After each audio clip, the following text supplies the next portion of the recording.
Jón, hörkuleikur þar sem að þú fékkst að dekka einn hæst skrifaða leikmann heimsins í körfuboltanum í dag. Hvernig líður svona stutt eftir leik?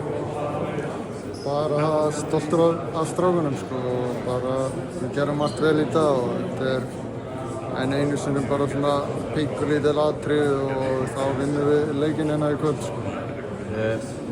Var að segja við Baldur, þjálfara áður hjá okkur að þetta lið hefur komið ansi langt frá síðasta móti og þangað til núna. Nú eru þið í hörkuleiknum og mótið öllum þessum liðum og svo sigurinn vanti.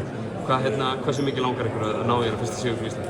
Bara alveg gríðarlega mikið og þetta er náttúrulega fyrsta móti hjá mörgum og kannski náttúrulega 8 ár frá því að þeir sem spiluðu seinast voru hérna, þannig að kannski svona mikið að nýju hlutir fyrir marga og kannski sem er bara að skrifast inn í svona þessa pingu litlu hluti sem við þurfum til þess að ná sigur. Spilaði fína sóknarleik í kvöld en eins og segði varst að dekka Luka Doncic í þessum leik. Var ekki svo komur óvart í svona varðandi það hvernig það var svo raunverulega að vera á honum í heilan leik?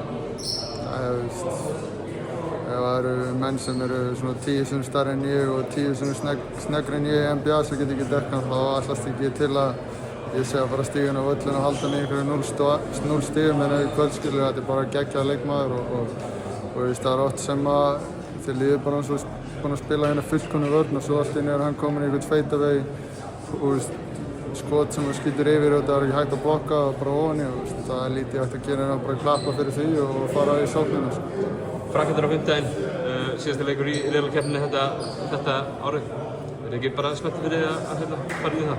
Jú, klálega og við erum alveg sem við erum búin að sýna þó að þessi mikið mótlandi á móti Pólandi á komið inn í dag og gefum allt sem við höfum og sama á móti Belgana fyrir Pólaleikinu.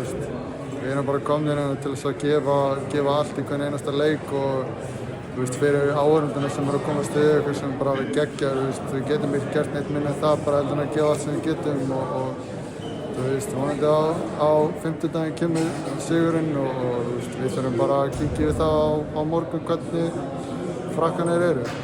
Aðeins alveg að lokum, stuðningurinn sem þeir eru að fá á þessu móti, það er full blá stúka, er ekki gaman að spila fyrir framann þessa aðdáun?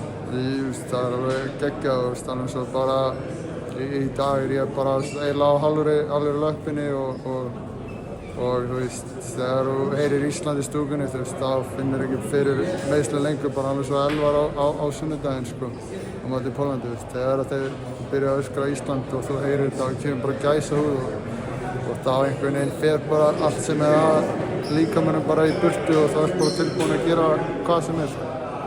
Kæra þakki Jón og gangi ykkur vel á 50. Takk fyrir.